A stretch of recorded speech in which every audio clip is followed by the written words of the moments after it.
Have you ever just stopped and wondered if all the twists and turns in your life are, well, completely random? What if they're not? What if they're actually part of a bigger picture, a kind of divine orchestration that's guiding you somewhere specific? I mean, we've all been there. You're standing at a fork in the road. Maybe it's a career move, a relationship, or even just where to live. And you're just trying to figure out, okay, which way do I go? It honestly feels like trying to drive in a thick fog, right? And that feeling, that's exactly what we're digging into.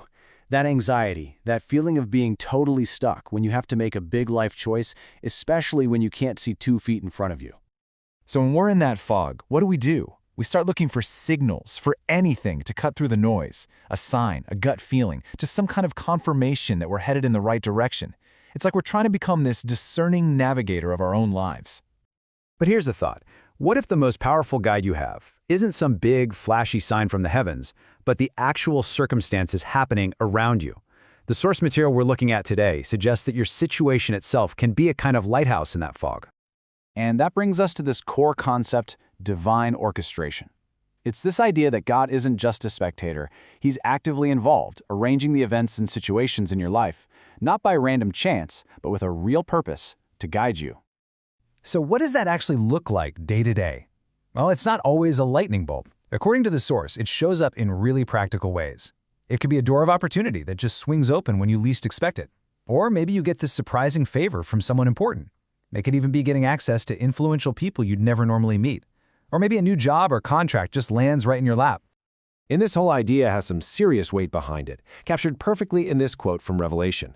It paints a picture of a decisive, powerful force at work, one that can open a path that absolutely no one can close and shut a door that no one can open. When guidance comes this way, it's pretty clear. Okay, but, and this is a big but, if we're supposed to be looking for this lighthouse, how do we make sure we're not just chasing after any old light on the shore? This is where we have to learn how to, read the charts and tell the difference.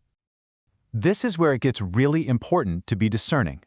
The framework we're exploring makes it super clear that not everything that happens is a green light from God. There are other things at play. Sometimes you're facing real hindrances, storms you have to get through, or mountains you have to move. And, let's be honest, sometimes we're just dealing with the consequences of our own bad choices. The real skill is learning to tell which is which. To help make that distinction, the framework warns against using some, let's say, outdated methods. It brings up the old story of Gideon asking for a sign with the fleece of wool, but the warning for us today is sharp. Your fleece could get you fleeced.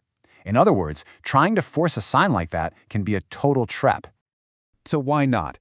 Well, the argument is that there's been a major shift. For New Testament believers, the go-to guides are supposed to be the written word and that inner witness of the Holy Spirit. Those old methods, like putting out fleeces or even casting lots, which the apostles used before they really got familiar with the Holy Spirit's guidance, they're just not the recommended navigation tools anymore. Okay, so let's get practical. What happens when you're trying to follow the right guides, but you still hit a brick wall? As a discerning navigator, what are you supposed to do with all the closed doors and frustrating delays on the journey?